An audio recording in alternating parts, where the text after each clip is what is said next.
welcome to this week's Talk Time. And this week, we are looking at the railway system in Ghana, its present and perhaps its future. Welcome to Talk Time.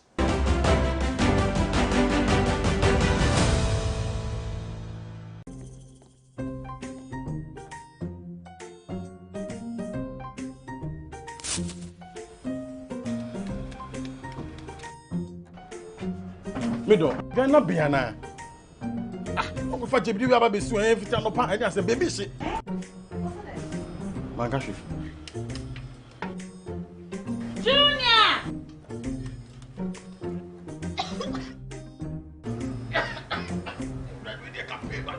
I'm saying so enough for me, dear. No. Sister Cospa, it's a winning gas. I'm using the why. My wife.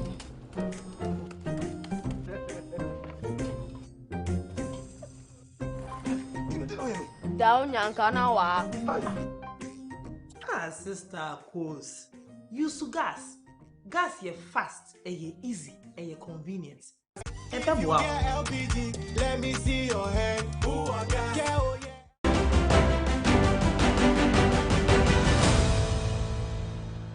Well, welcome back to Talk Time. And this week, as I said, we are looking at the railway system in Ghana. Where are we? Where are we likely to go?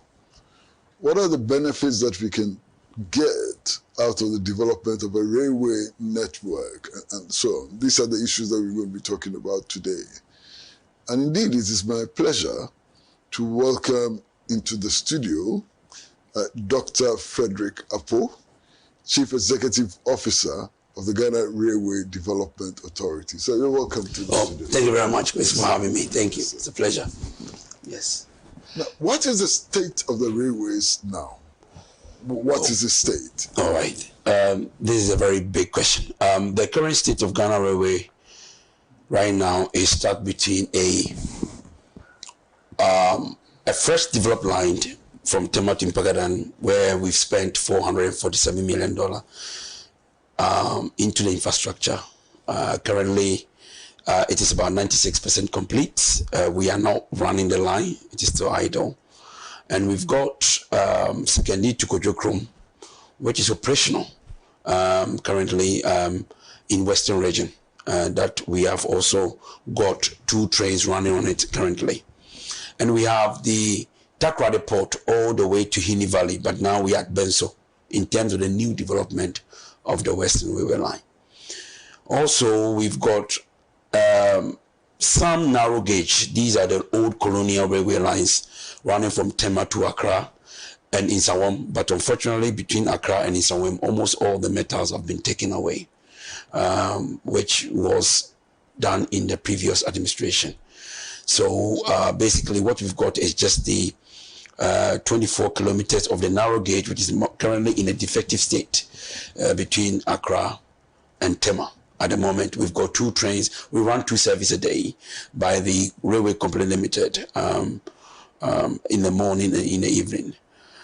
Apart from that, that is it really in terms of Ghana, the current state of Ghana Railways. I wouldn't say it is bad, but we are currently stuck between 2 places, whether we survive or we die. And I think since my appointment, I see opportunity here because like in my communications, the powers that be, I made it clear to people that the 24-hour economy, 24-hour policy or 24-hour economy policy that we want to introduce, one of the backbone of that is the railways. The railway can run 24 hours and it needs what I called little support to make it work. And it is self-autonomous in a sense to provide an anchor as part of the our development objectives in terms of 24-hour economy policy. The other side is that if we look at Accra currently, the congestion directly affects the productivity and overall in terms of macroeconomic parameters, GDP. A lot of people, even to move around Accra is a problem in itself. And the rail can serve as a cornerstone to address some of these challenges. So whilst we are stuck between a rock and a hard place, I see opportunity for us to look at the railway as a critical sector as part of this government. I do believe that we are going to put the right things in place as a new government to revive the industry. How many coaches do you have now? At the moment, we have got 2 brand new DMUs, which will apply the Tema to Impakadan. And the Tema to Impakadan will be operationalized soon. And then we've got 2 other coaches as well in Western region, of which one is defective. The traffic control unit is gone, so we've packed it. So we've got 1 train working at the moment in Western region. And when you come to Accra, we've got 1 locomotive with coaches that works, 1 in the morning and 1 in the evening. But like I've said in other fora as well, whenever I've gotten the opportunity, the government we are in a state whereby we cannot construct the line and operate the line at the same time. So once we do that, the private sector gets shut out. They don't want to be part of that operation. So as I've said, the new direction from Ghana Railway Development Authority, we are going to introduce the open access model. And the open access model will allow the government for us to look at the infrastructure development whilst we seek private sector participation in the operation. This will provide us 3 key things. Number 1, revenue leakages. Why can't we buy new coaches? We are running the trains every day. Why? The government is not able to see the money. We can't see where the revenue goes. So if the government cannot see the money, it automatically means that in terms of investment to buy new coaches, there is no justification of buying coaches if the government cannot see the money from that. Number 2, it also enhances innovation and competition along the line. For example, I mean, if you live in Adome or somewhere in Afienya and you want to commute to Accra, you can choose to take the train that stops at every station. That is your prerogative. And you pay something small. But those who want to take the fast train will prefer to pay maybe at a premium and take the fast train from Adome to Tema non-stop. And they will get to Tema and do that. So with private train operating companies, they can offer that service. You have the one that can offer the premium service, and you have the one that can offer what I call the total service in terms of the operational point of view. The third aspect of introducing the open access model is to enhance further development. This has been a challenge because if you look at the Western region, we've got 3 mineral sites. We've got Insuta Manganese. They are overhauling 350 trucks a day on the same road. You've got Awaso, in excess of 400 trucks a day on the same road. And you've got Yinanyini. They are also hauling the same day. So this can be done on the rail. And you can have a railway line, a single locomotive that can take 400 trucks on a single sortie from the mining site to Takrady Port. And currently, if you look at the current state, we are stuck at Benso for the last 2 years. We've not managed to add even a kilometer to the railway line. And we are only 15 kilometers from the railway line. So with the introduction of the open access model, we will be able to generate the revenue of which the government can use as a guarantee to secure further funding to develop the railway lines. So I do believe that it is about time that we liberalize the Ghana railway sector to allow for private sector participation in the operation, not just in the construction, in the operation, for us to be able to address these issues. But I'm confident that based on the action that we are putting in place as an authority, together with our sector minister, Honorable Nipei, as well at the ministry level, Ministry of Transport and the Ministry of Finance, we are going to implement the market sounding to search for or to look for competitively select a private sector to pride Tema to Impakadan. In the meantime, whilst we look for private sector participation, as His Excellency alluded to during the State of the Nation address, for further development of the Western Railway Line, which is our premium or what I call our priority project that we need to do as a nation. But I'm confident where we are going. now. Yes. Now, you speak about one train. When you speak about one train, what are you referring to? Oh, you know, we have a train. Normally, you can have 2 coaches, 3 coaches, and that it depends on the engine size. In Ghana, our train is basically diesel multiple unit. Why is it diesel multiple unit? It's diesel multiple unit because we don't have the electrified lines. Once you have the electrified lines, we can then look for electrical multiple units. These are electrically powered. But when you come to sub-Saharan Africa, due to the nature of our power usage, even for domestic usage, it's not enough for us. We are adopting load shedding in many aspects of it. So the best approach to go is to go for a diesel operation. So the diesel operation is where a train powered by a single car, and you have the coaches. So normally when you have a train, you can have the driver coach and the trailer coach. The driver coach can take the passengers, but that is where the motor and the engine is fitted as well. And you can also have a trailer coach also fitted to it. So you can have 2-car vehicle, which we've got for Tema to Impakadan. And when you go to Western region, we've got up to 4-car vehicle and 3-car vehicle. You can also have that. So in most instances, trains are normally, adding a coach to a train is not a problem, but it must be economically done, because you can have 2-car train and have 200 passengers. They can all fit in the 2-car train. So having a 4-car train will not change the equation. It means that you are going to spend much more on fuel. So your operational expenditure will go up. So ideally, depending on the traffic demand of the particular line, then you can then obviously place a train there to be able. So yes, we have different type of train. In the sky train. The sky train technically is not called a sky train. It's called a monorail.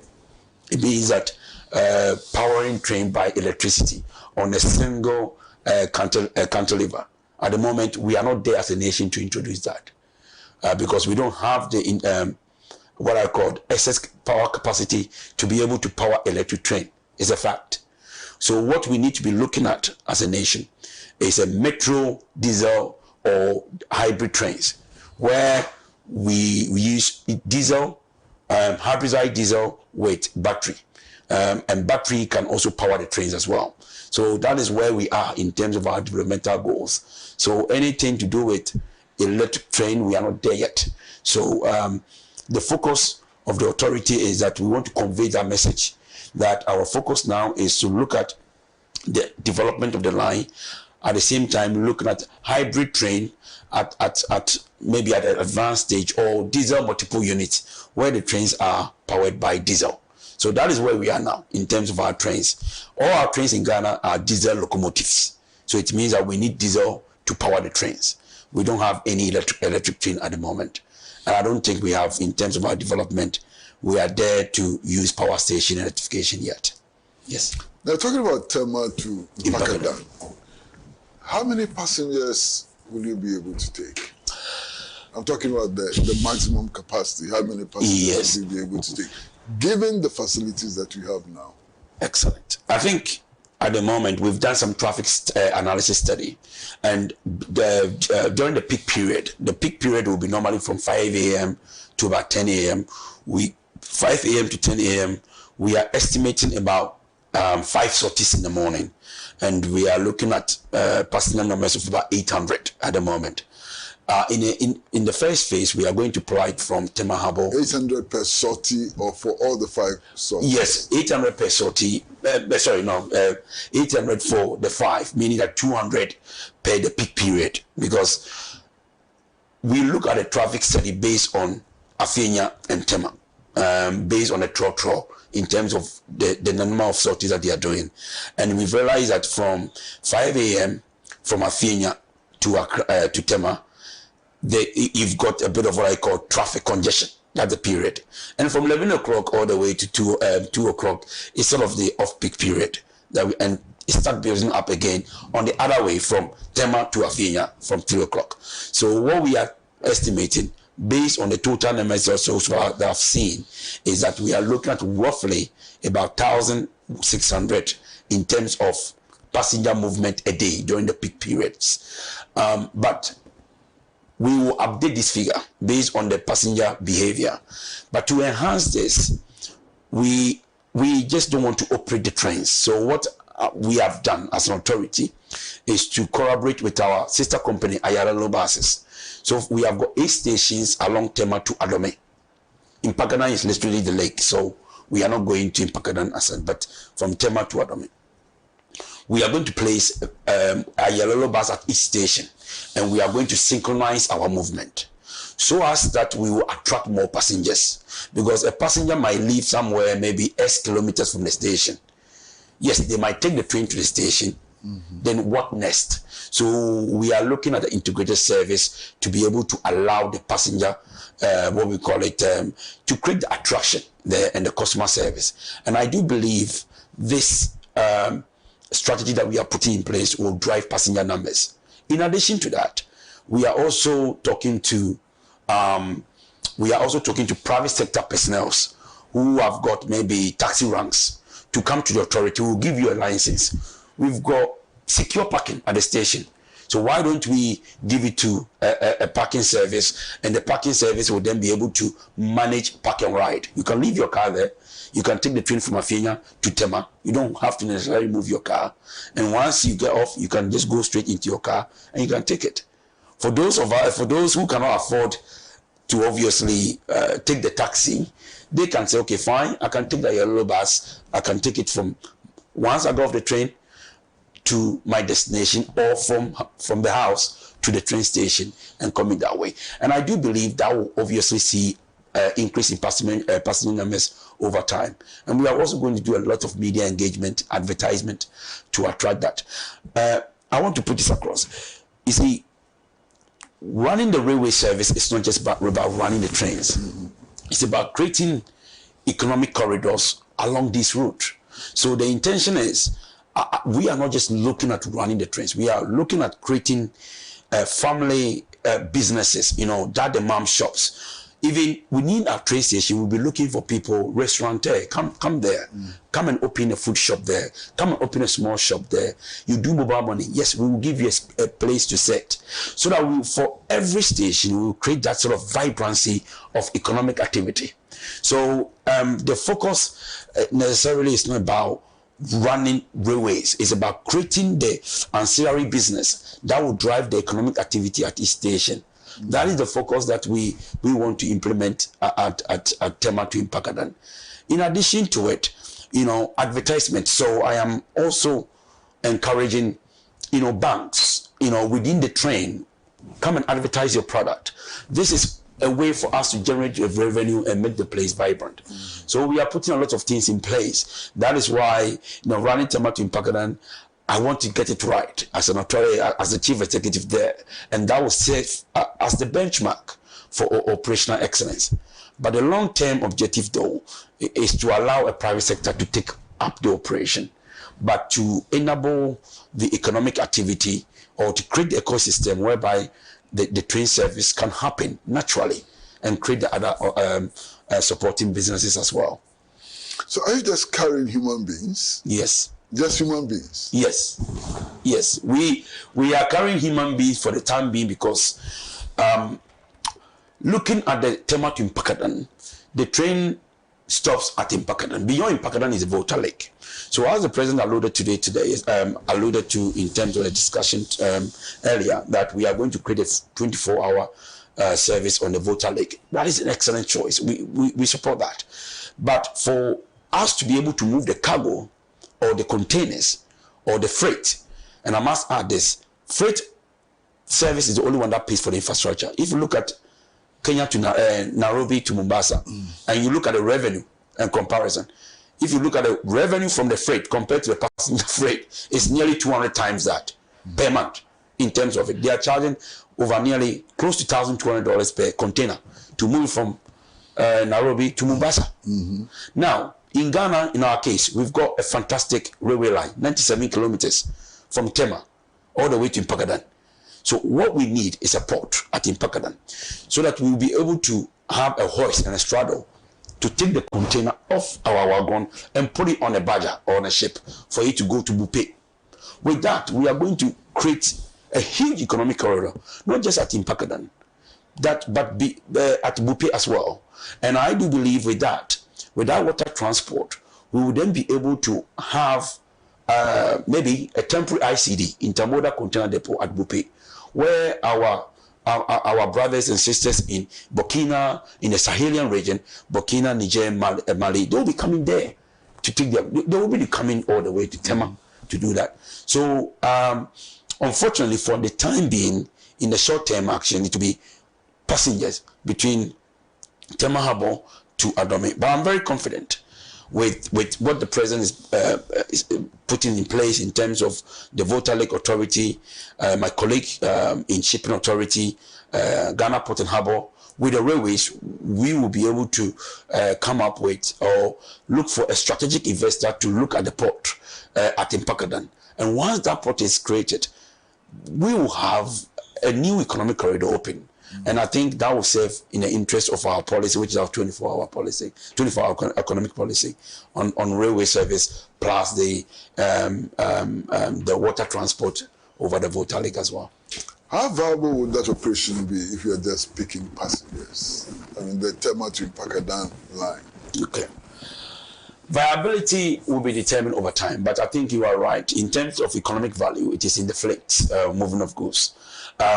Normally, if you look at the comparison that I just made with regards to Tema to Impakadan, a case study of Kenya, where Nairobi to Mombasa, where the revenue from the passenger service, from the free service, about 200 times that of the passenger service.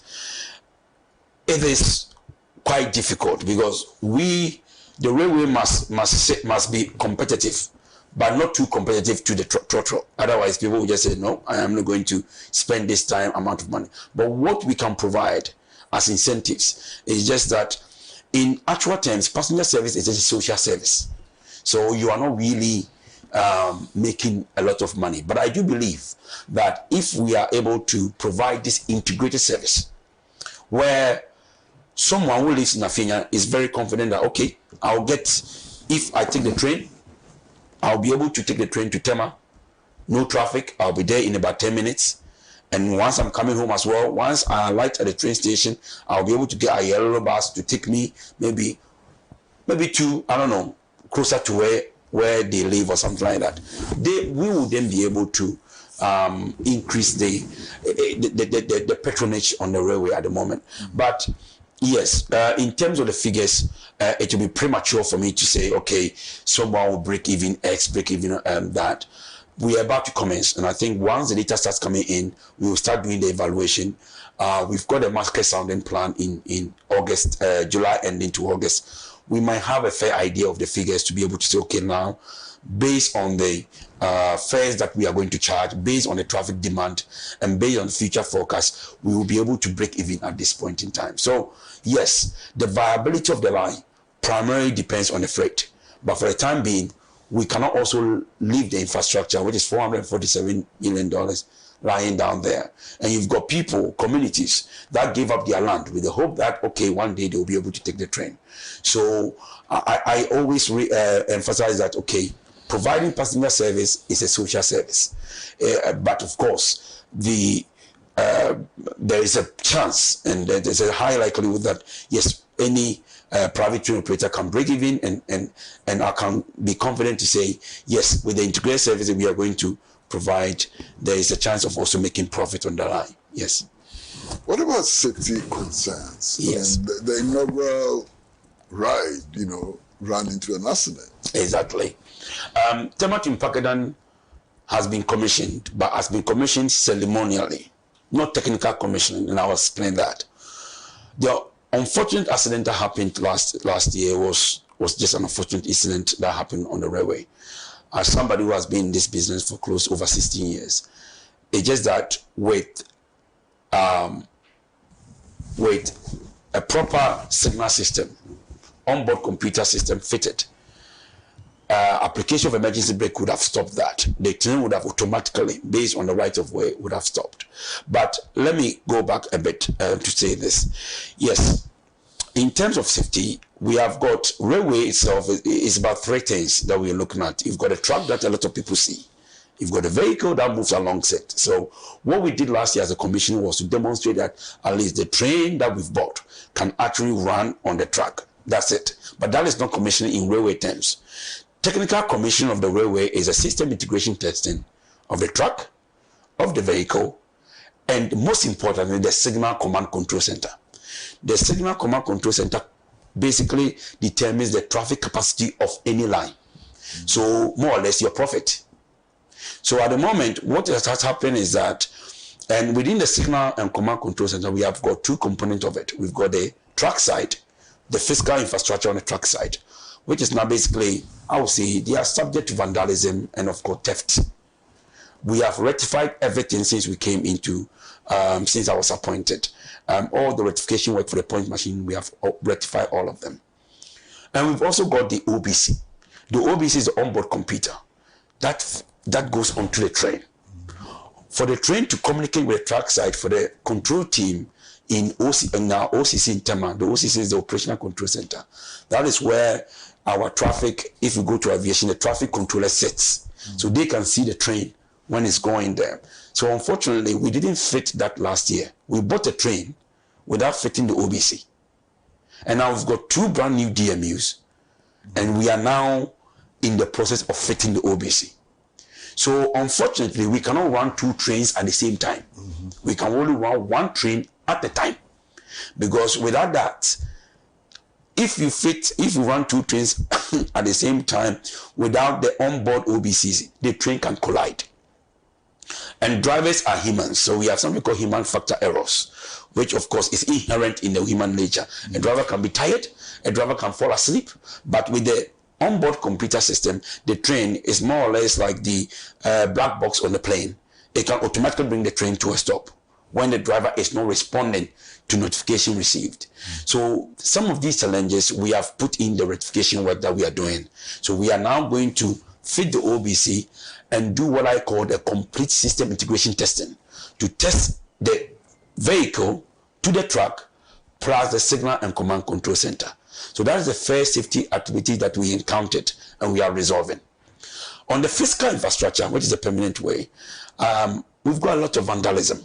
The buffer stop that stops the train when the train exceeds its speed. Scrap dealers have obviously cut it off. That's been stolen, gone. You've got point machines. The aluminium plates have been taken. We have replaced all of them. And just recently, the fiber optic cable between kilometer 30 and kilometer 31 also was cut off, taken. We have replaced that. But I am confident that running trains is different from running a safe operation.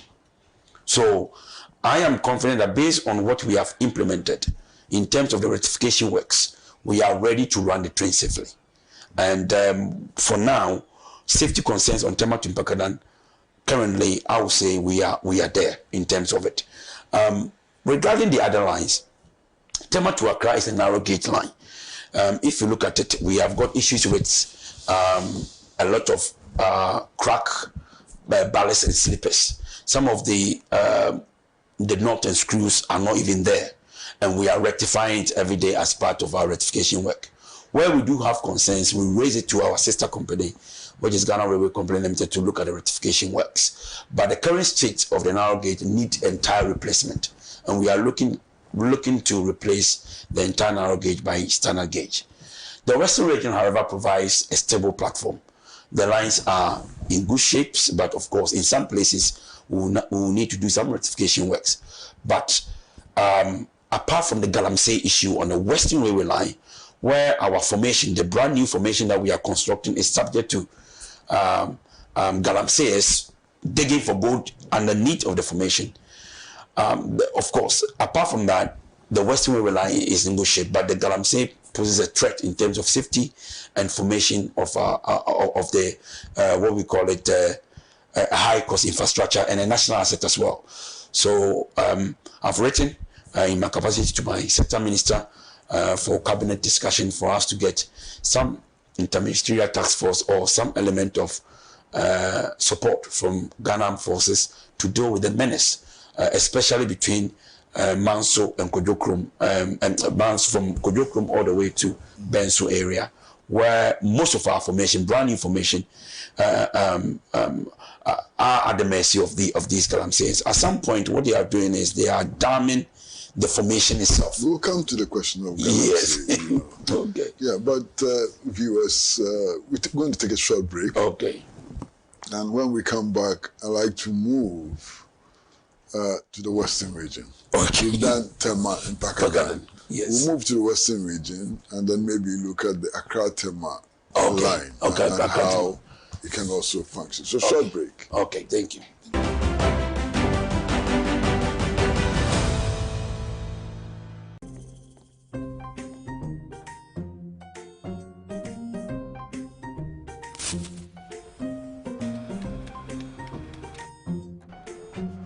Mido, Ghana Biana. I'm going to be able to see everything on the pan. I said, baby, shit.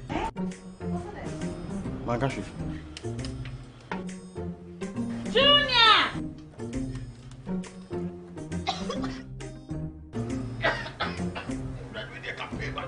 I'm saying so enough for me, do you know? Sister Coast Pa. It's who niggas. I'm using the why. Why?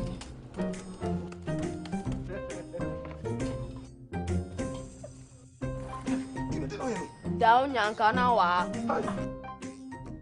Sister Coast. Use gas. Gas ye fast, ye easy, ye convenient. Wow. LPG, let me see your hand. Ooh, I got yeah.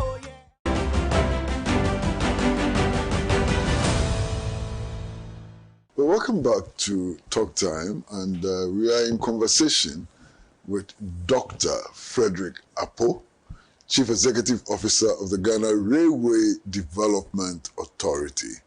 And we've spoken a lot about the Tema and Pakadan line. Western region, second D, what are you doing now? The Western region is our premier project, the Western Railway Line. And as I mentioned earlier, that is where we've got most of the minerals in terms of natural resources, bauxite, manganese, gold, they are all there. So to have a vital railway line is key. So at the moment, the current construction on the Western Railway Line, which was headed by Amandi Investment Limited, now the work have been suspended since last year due to the IMF issues, but we are in discussion with Amandi to resume work. Currently, we are at Benso in terms of the formation, and we are only 15 kilometers from Isuta Manganese Corporation. At the moment, they are looking at 5 million metric tons, so they want to increase the capacity. And if you look at the state of the roads earlier in Western region, the state of the roads are not currently, they are subject to this haulage which is coming from Isuta Mines Manganese. I think a huge amount of trucks are done a day. If you look at Awaso as well and Yine. At the moment, this provides a huge opportunity in terms of opening the economic corridor of Ghana.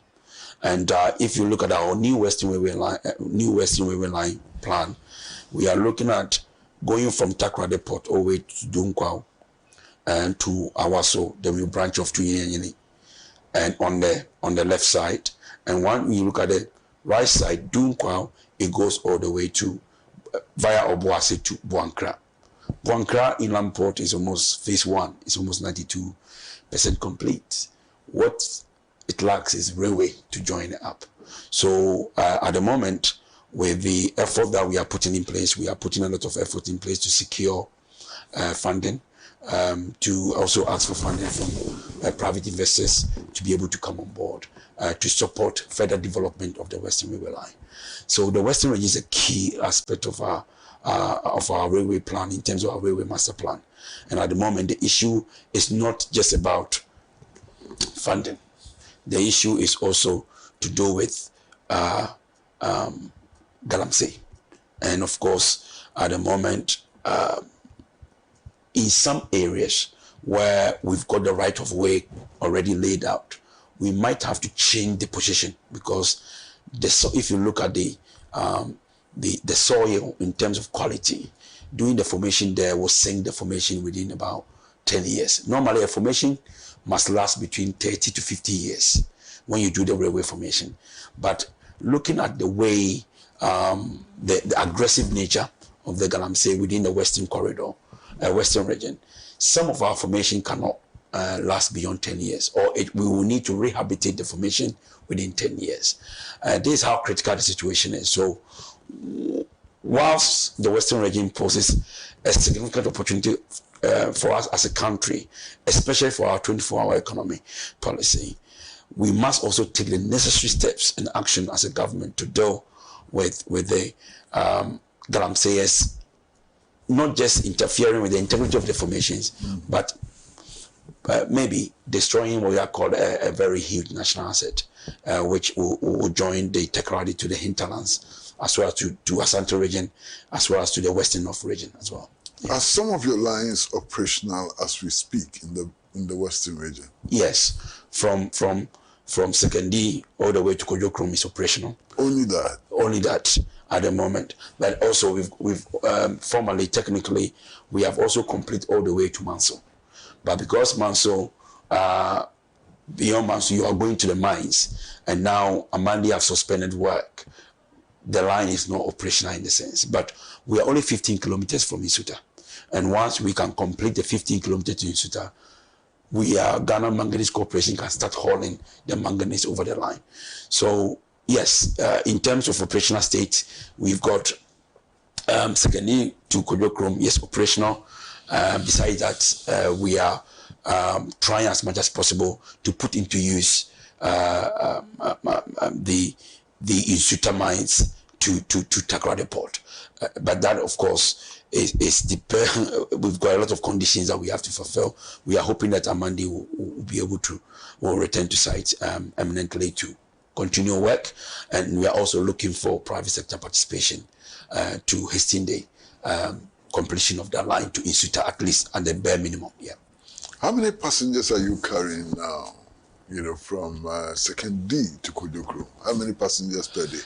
Roughly, I think I would love to give you that, but I wouldn't want to give you a top figure. But we are only doing a couple of sorties in the morning and the evening. So 100 people? Yes. 200 people? About 200 people. That's not viable. That's not, exactly. So what we are looking at is that as part of the private sector participation that we are looking for, in Tematu in Pakadan as the benchmark. Once we can set the benchmark, we will replicate that in most places. And that will augur well for us, because at the moment, you know, you can't just run two services, one in the morning, one in the evening, then you stop. Okay, but we also need to look at how best we can integrate other services. You know, I went to Secondary, and some people will say, okay, fine, I will take the train all the way to Takoradi. It stops. And from there to get to the town center, I need to take another taxi. So why don't I have you guys provide a bus? So we are working with our sister company. So that is something that we can look at, where we can provide a bus service at the once the passengers alight, and like what we are doing at Tematu in Pakadan, to give the passengers a bit of, okay, fine, I have a reason to take the train from Kojokrom to the Takoradi Port, because once I get there, I'll be able to get a bus to the town center. Because if I'm to take the train, maybe a drop-in, let's say, for 20 cedis from Kojokrom to the town center, and I'm to take the train and pay maybe 6 cedis or 8 cedis or 10 cedis. Once I get off, I need to take a drop-in. I need a drop-in of maybe what? Additional 10 cedis to get to the town center. Why would I want to take the train? So we need to look at all these soft strategic solutions and implement them, and try to have an integrated service rather than trying to rely on a train service. So the thinking is that I want, as part of our vision, is for us to think about the railway as an integrated service. For people to patronize something, it must serve in their interest, and we must be competitive. And that is why we are working closely with our Yellow Bus team to make sure we can get the pricing right. So to give passengers an alternative and a means. And once we are able to do that on a Tema to Impagadan, I am very confident that with the passenger numbers, which is about share of 200 or 250 based on estimation, we can increase it. But I do think it is more. But I think we can do better. That is what I would say about that. But at the moment, we need, as the authority, to be able to support our sister company to come up with ideas to be able to make the line much more attractive to passengers to patronage on the western region to Kojokrom, in terms of Kojokrom to secondary line at the moment. But the patronage is low at the moment, yes. Not long ago, location was a big name in railway. Location. What happened to location? Is it still there? Well, what is it doing? What is being done there? I think it was of great interest, but I think it also, you see, in railway, you have to have these three things to succeed. Railway is a government. We must have the political will, where the government, you have a conscious, deliberate effort by the government to develop the railway lines. Mm-hmm. And normally, in terms of infrastructure development, we call political will. Is the political will there for us to see to? And I do believe in His Excellency President Mahama, the political will is there to develop the railway line. The other bit is the funding. See, the funding is, we are looking for private sector participation. And you are talking about, okay, the question that anybody wants is that he's an investor. What's the commercial viability of this line? Mm-hmm. What's the bankability studies that support this? Okay, so sometimes we need to also create an artificial demand to make that happen. If we are looking for an investor to come and put billions of dollars in the Western Railway line, and we are saying, okay, minerals, we are going to import the minerals from, you need that, that's great. You ask, okay, what will I be taking up north to Kumasi? So we need to come up with, okay, how do we make Takoradi Port a viable port?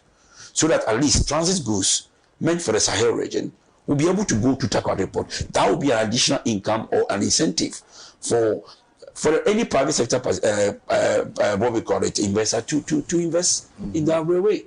So, and the last bit is the technical competence.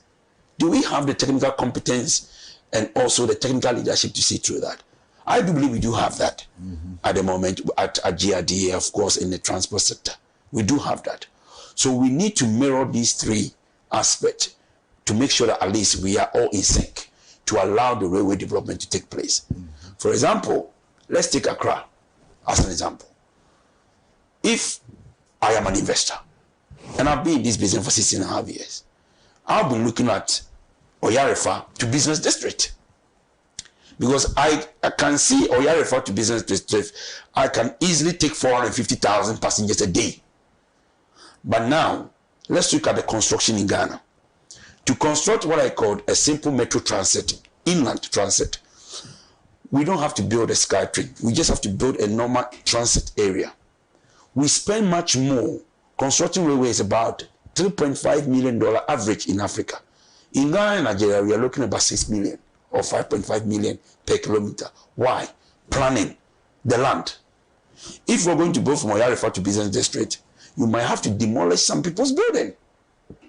So in Takoradi, for example, if we're going to build, we spend about 20% of the money paying compensation on the right of way. So in terms of location, yes, the key thing is that if we are looking for economic vibrant situation, we need to be able to get the volumes, the passenger numbers for people to invest in the railway. Okay, because, and also the air quality around us.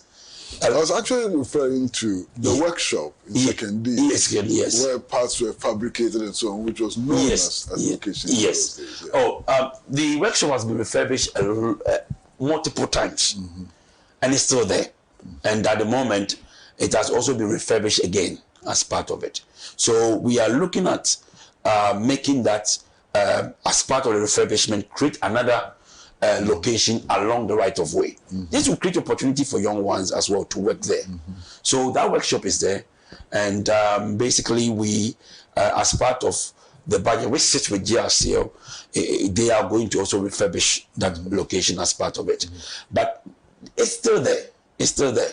But what I was just trying to get back to was to say that even fitting the location or the maintenance shop must be strategically done so that we can create opportunities as part of the development. And in a new Western Railway line, we are looking to put a location not just at one place. We are also going to create one at Dunkwa to allow the train to go there for maintenance and repairs, and potentially one at Secondary to allow for any technical repairs to be done there. That will create economic corridors as well as create opportunities for apprenticeships those who want to go into apprenticeships or any sort of what I call trade jobs as well as part of the overall revamp of the railway.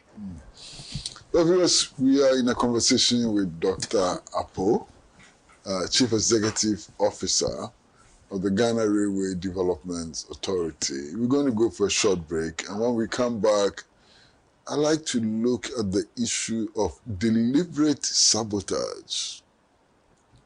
It appears that there are many cases of deliberate sabotage. Short break.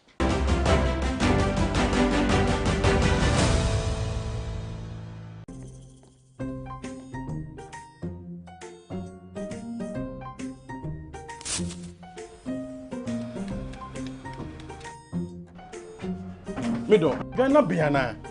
I'm going to be able to do everything. I say, baby, shit. Mangashi. Junior!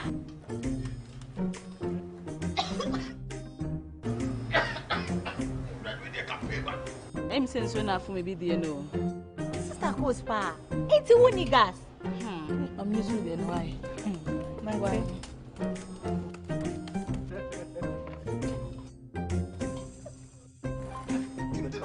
Down yankana wa. Sister Coles. Use gas. Gas ye fast, ye easy, ye convenient. And wow. LPG, let me see your hand. Ooh, I got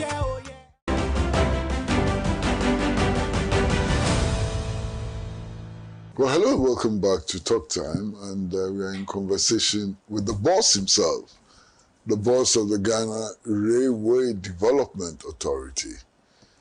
Now, it appears that there's a lot of sabotage. The lines are being stolen, taken off. Yes.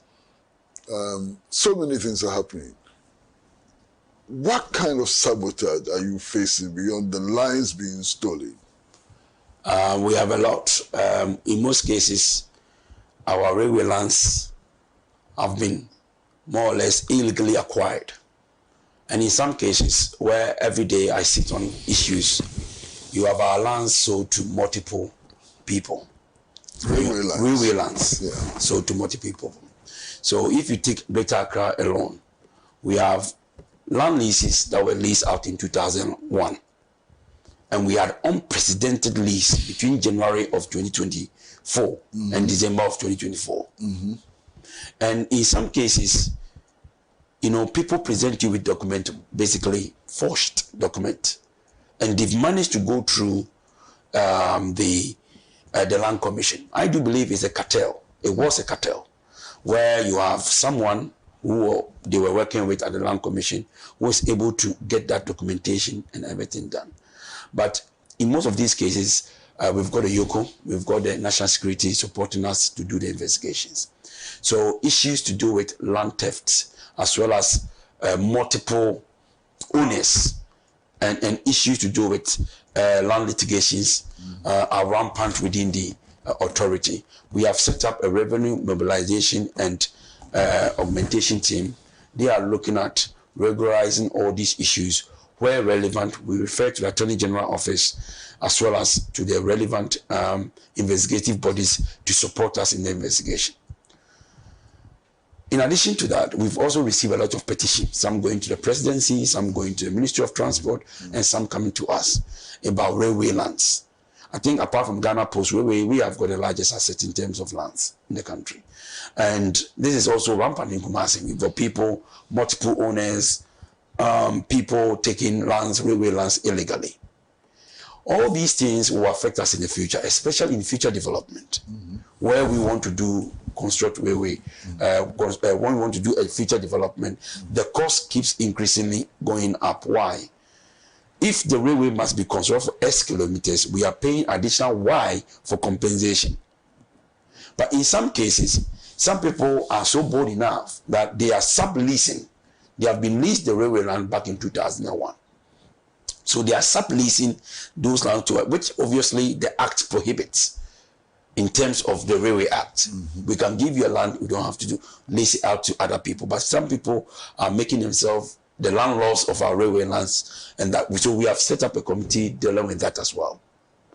On the issue with lands also is the issue to do with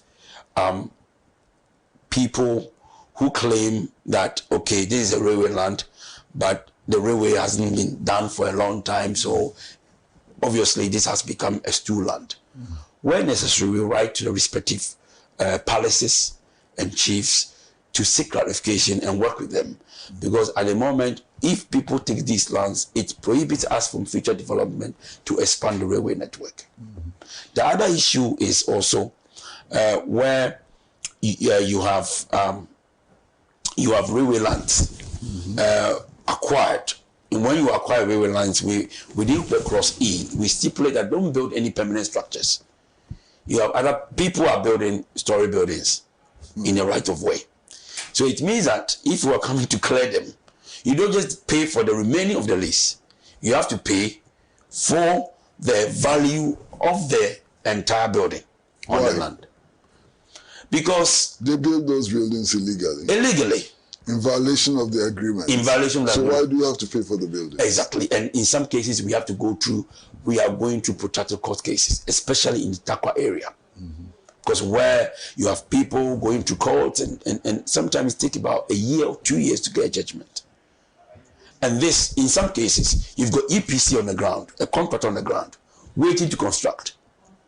And because of litigation and court matters, we are still stuck. We are not able to do anything.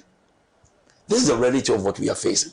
So, but you have the state on your side. Yes. Can't you fight this? Yes. So I am using every state instrument that is obviously available to us as an authority, and we are speeding up. So that's what's as part of the revenue mobilization augmentation team. We are going through. We have started a committee. We are also going to work with Land Commission to be able to help us to deal with these matters. I think I am very confident, based on what we are doing, we will be able to hasten the pace of the land acquisition as well. But this is about the lands. That is the point. And also when it comes to our railway scraps, what they call it scraps. I don't call them scraps. These are assets. And most of our railway assets, in terms of narrow gauge, apparently the Ministry of Railway, as well Ministry of Railway Development, decided to sell most of them. Why? The rationale was, based on my handover note, was that they were going to develop, for example, in Sawam line, they were going to develop it. But nothing has happened. But they sold all the metal scraps on there. And in some cases, the money... Not metal scrap, the railway lines. Yeah, railway lines. They dismantled it. They dismantled it and sold it to scrap dealers. Yeah. And some people even have got contracts. And I keep saying, okay, as far as I'm concerned, I'm sitting here, I'm not going to sell anything. They are not scraps.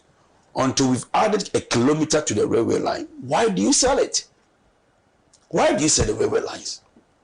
You must be developing. When you go to Europe, they develop the line first, create a new pavement, and they take the old ones off. So why are we selling the old ones? They are not really deteriorated. They were still, I think some of them were in usable condition. And you are selling them, denying the public of the access to the railway. So as far as we are concerned, we are not going to do that. We are going to add to the railway lines. Once we've completed it and we have renovated, we are going to then look at the possibility of maybe doing away with that. Even that, we have to find a proper regeneration plan whereby it will act as a revenue coming to the authority.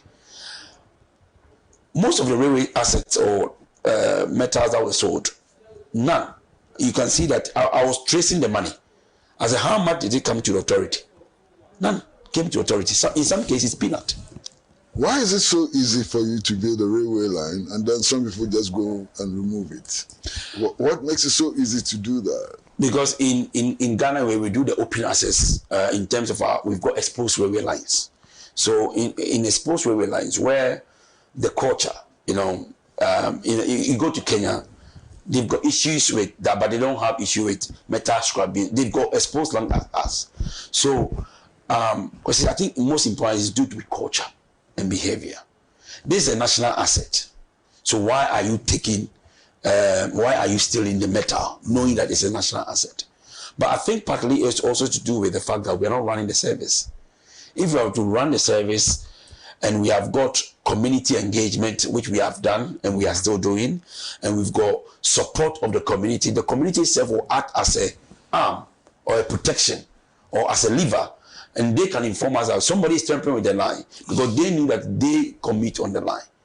But in our case, for example, Tema to Impakadan, we've completed the line for over nearly, I would say partly completed because the signal and command control is not fitted, for over 8 months, 6 months.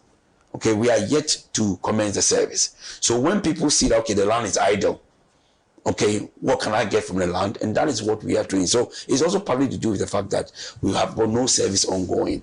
But most importantly, is to do with culture and mindset. So we are doing the education.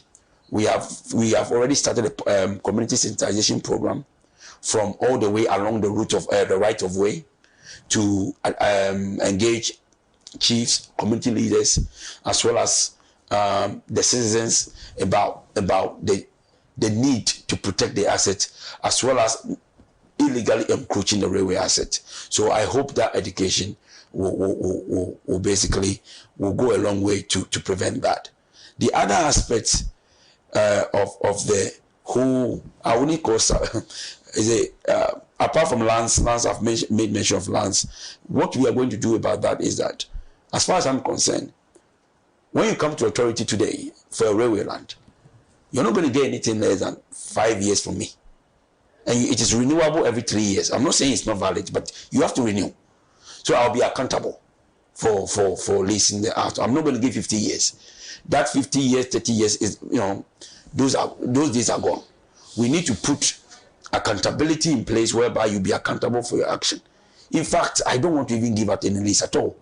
If it will reserve, if we can develop the line. But where necessary, you'll be given what I call a renewable license to come and renew to address that particular issue. The other issue that we are facing is also to do with the community themselves.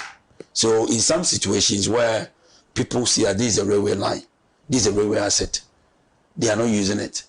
Then in some places like in Pakadan, Adomi area, some people have just built a temporary bridge to cross it. So they've put a makeshift bridge along the railway and they are crossing it. So again, I think this seems to culture and understanding. So it's to do with public education and trying to advise people on the need to protect the railway asset and to maintain the railway asset as well. Yeah. Well, Dr. Frederick Apo, Chief Executive Officer of the Ghana Railway Development Authority, it's been a pleasure having you in the studio. Thank you very much. But there's an issue we haven't quite addressed, and it's the issue of private sector participation. Why private sector participation? I mean, which private sector participants has more gravitas than government when it comes to finding resources to invest? Why? Why? Time is up, but I think that we should deal with this. Yes, quickly. I think even I would say that even in Russia, where we often people say, okay, it's a much more socialist and that. No, Russia is no longer a socialist. I know. Yes. Even there, they realize that in terms of revenue, sometimes within the government, making people accountable for the revenue in terms of revenue leakages they couldn't prevent it. So to enhance some element of competition and to allow the government the leeway to hasten the development, open access model came up. And the open access model is that, yeah, government has got the major role of the development. But when it comes to the operation, why should the government operate? When a private sector can do it better, leaner. Why is the private sector able to do it better? Is there something inherently bad about government? What is it? Why is private sector able to do it better? Is it true that the private sector does it better? Let me put it this way. Private sector will do it for a profit. But I think within the government... But that is not necessarily better. Exactly, I agree. Yes. Yes, so within the government setup, what we do have is the accountability and the discipline. In some cases, you have drivers stopping at unauthorized stops. They will take, what we call it, passengers, take the money and pocket it. Okay, so in that cases, in most cases, you will not see the money. So, and I'm going to break this news. I think since 2008, when the act was formed, I don't know, but I am yet to see any profit declaration from the railway operation from the government. It's quite very difficult. But so I think with the private sector, what happens is that with the private sector, you are going to have an element of competition and responsibility. The private sector will be given a license to operate as a normal on the railway. And the license, you pay a fee for the license, it will go to the government. Also, you are going to pay track access charges monthly. This will be used by the government to employ workers to maintain the line. So with that, Ankwesi, you are able to monitor the revenue. They will monitor the revenue. They will be able to track the revenue. That is why even in Tematu Impakadan, I insisted, no cash. We are going to use the e-ticketing card. And the money and the account, we are going to have one account. And I wrote to the controller to open an account for us. So that account can be audited. So once we can institute that kind of discipline, we are not saying only private sector led. No, we can also have government operating and a private sector operating on the same line. The government then... But are you aware that the 400 and so enterprises that we privatized, yes, are brought in private sector participation collapsed? Private sector participation could not save Marindia Hotel. Yes. It couldn't save Tema Dry Dock. It couldn't save all of them. They collapsed. Yeah. I strongly do believe that with the private sector participation in the operation, because the open access model is two branch. You have the government, they own the infrastructure. So we, the people, we will own the infrastructure. On the operation, we will say, okay, fine. We've got maybe government train, subsidized, but of course, running, you can pay cheaper. And we have got a private train that will provide you a premium service, but you have to pay a bit bigger. You can also have Wi-Fi and everything in there. That is okay. But with that, it introduced what I called, we will have different revenue streams to be able to use for future development. Because if we are to rely on the government for development, you'll be sitting down waiting for the government to release the money. But if you have got a private sector participation, and maybe within the RDF, you've got maybe $2 million, we could start some construction whilst we are waiting for the government to top up. So I do believe that in our current development, we need to involve. I'm not saying the private sector should take it. We need to involve the private sector in the operation, so as we can earn some revenue to hasten the development. So I do strongly believe that the open access model will work for us. It will address some of the indiscipline issues and accountability issues that we have in the public sector, especially in the revenue leakages aspect. And it will also introduce some competition and innovation. But I'm not saying we should do away completely. No. I mean, we've got STC, which is a state-owned company. We've got VIP and the other buses, they are private. So technically, we won't have something similar. But we call it open access. Because there, if I want to do work from Afenia to that, I will take the one out with Wi-Fi because I want to do some work. So I think that will give, that will bring about different service offering. And customers can make a choice about which one they will go for. But I strongly urge us to, as a country, to adopt the open access model. Not entirely handing over the railway sector to the private sector. No, the government plays a part as the infrastructure manager, as the regulator. But if private individuals with resources can come in and say, okay, I want to buy a train and start running it. And that will obviously introduce a bit of revenue as well as introduce innovation competition along the route. So I strongly believe that it's a concept that we should embrace and welcome it. Thank you very much. Well, thank you very much, sir. Thank you, sir. for Thank coming you. to Thank this. you.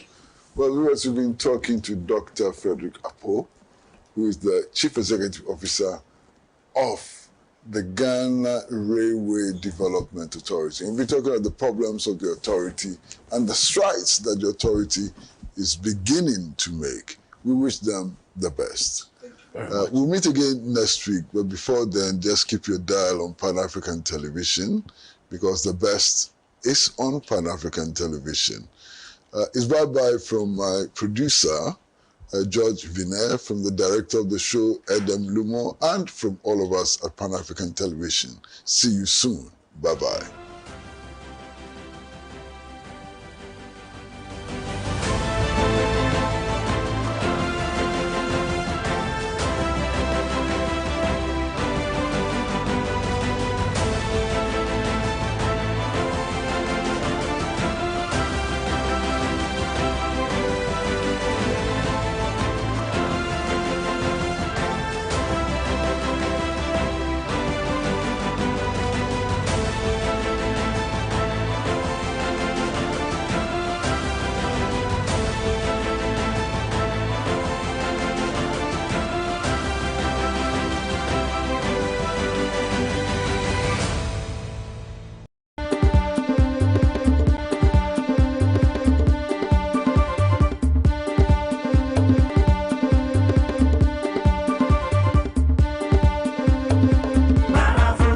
Truly African.